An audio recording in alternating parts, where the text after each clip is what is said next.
अभी कितना किराया हो गया? जायज जायज बताना। भाईजान आप 300 दे दें, जायज ही है। और तेरा दिमाग तो नहीं खराब हो गया? लारी अड्डे से हमें आती है 300 कैसे? खैर तो है। अरे भाईजान इसमें गुस्सा करने वाली क्या बात है? मैंने तो आपसे पहले ही मुनासिब पैसे मांगे हैं, और ऐसी बात थी तो आप जल्दी से आके रिक्शे में ना बैठते, पहले किराया तय कर लेते। यही तो मुझसे गलती हो गई, इसलिए तो मुझे ब्लैकमेल कर रहा है, मगर मैं कोई बेवकूफ नहीं हूँ। ये पकड़ 200, वरना ये भी बहुत ज्यादा है। भाईजान बड़ा गलत कर रहे हैं आप, तेल की कीमत ही आसमानों को पहुंची हुई है, ये सरासर ज्यादती है यार। ओ भाई, और रिक्शा हटा यहाँ से। एक शरीफ इंसान को कितनी देर से परेशान किया हुआ तूने, और मेरी दुकान का रास्ता भी रोका हुआ है। जी भाईजान हटा लेता हूँ, क्यों गुस्सा कर रहे हैं? अभी मैं अपना हक तो ले लूं। आऊं बताऊं तुझे, 2 मिनट में तेरी अकल ठिकाने लगा दूंगा। बदमाशी कर रहा तू, रुक करता हूं मैं पुलिस को कॉल। छोड़े भाई छोड़े, ये कोई बेवकूफ लगता है। अब बेहतरी इसी में है, यहाँ से चलता बन, ये ना कोई थाने की हवा खानी पड़ जाए।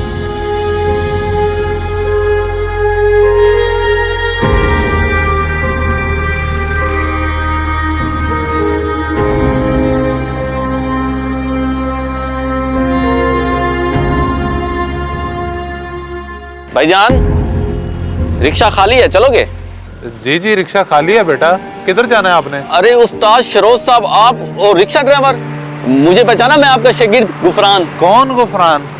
मुझे कुछ याद नहीं, क्या तुम मुझे जानते हो? ये कैसी बातें कर रहे हैं उस्ताद जी, मैं आपको कैसे भूल सकता हूँ? आपके इतने एहसानात हैं मुझ पे, आज मैं जो कुछ भी हूँ सिर्फ आपकी वजह से। एहसानात?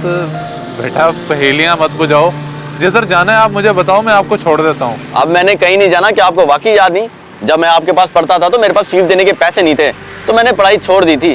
तब आप मुझे मेरे घर से लेके गए थे और बगैर फीस के पढ़ाते रह गए। अच्छा तो तुम हो गुफरान? बेटा अब तो तुम काफी बदल गए हो, मैं तो पहचान ही नहीं पाया। माशाल्लाह, अल्लाह तुम्हें और तरक्की दे।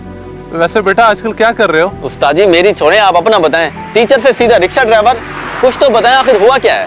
बस बेटा क्या बताऊं, सारा किस्मत का खेल है। जिस स्कूल में पढ़ा रहा था वहां से मुझे नौकरी से निकाल दिया गया, और घर किराए का था वो भी छोड़ना पड़ा। फिर मैंने थक हार के ट्यूशन सेंटर खोला, लेकिन कोई स्टूडेंट ही नहीं आया। 1-2 जगहों पे नौकरी के लिए गया तो वहां पे। मैंने ये आपकी सारी सीवी देख ली है, लेकिन माजरत के साथ मेरे पास आपके लिए कोई जॉब नहीं है। मगर जनाब आपने खुद ही तो इश्तिहार दिया हुआ था कि आपको चौकीदार की जरूरत है, और अब आप कह रहे हैं कि आपके पास कोई नौकरी नहीं है। हमें चौकीदार की जरूरत है, टीचर की नहीं। आप इतने पढ़े लिखे होकर ये नौकरी के लिए आए हैं कि आपके लिए ये मुनासिब है? लेकिन सर मुझे फर्क नहीं पड़ता, चाहे जैसी मर्जी नौकरी हो, चाहे आप मुझे चौकीदार की नौकरी पे ही रख लें, मैं आपको कभी शिकायत का मौका नहीं दूंगा। आपको शायद मेरी सादा जबान समझ नहीं आई। आपके लिए मुनासिब यही है कि आप जाएं यहाँ से। चलें ठीक है सर, जैसे आपकी मर्जी। मोहतरम बात सुने, आप इतने पढ़े लिखे होने के बावजूद ये चौकीदार की नौकरी क्यों करना चाह रहे हैं? जनाब जब घर में बच्चे भूखे होते हैं ना, फिर ये नहीं देखा जाता कि नौकरी छोटी है या बड़ी। मगर आप तो टीचर रह चुके हैं, कोई ट्यूशन सेंटर वगैरह बना लें। सब करके देख लिया है लेकिन कुछ नहीं बन पाया। अब तो हालात काबू से बाहर होते जा रहे हैं। अच्छा तो ये बात है, लेकिन मेरे पास एक मशवरा है, अगर आप करना चाहें तो। इससे आपको किसी की नौकरी भी नहीं करनी पड़ेगी, लेकिन काम ज़रा बर्दाश्त का है। मैं सब बर्दाश्त कर लूँगा, बस तो मुझे ये बताओ कि काम है क्या? मेरा एक दोस्त किराए पे रिक्शा देता है, और मैं आपको उससे एक रिक्शा दिलवा सकता हूँ।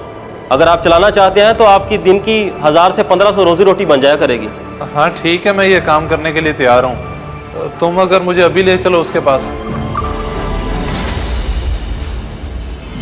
बस बेटा अब उस दिन से मैं रिक्शा ही चला रहा हूँ। उस्ताद जी आपने इतने मुश्किल दिन गुजारे और किसी को बताया भी नहीं। बस आज से ये रिक्शा ड्राइविंग खत्म और आप टीचिंग करेंगे।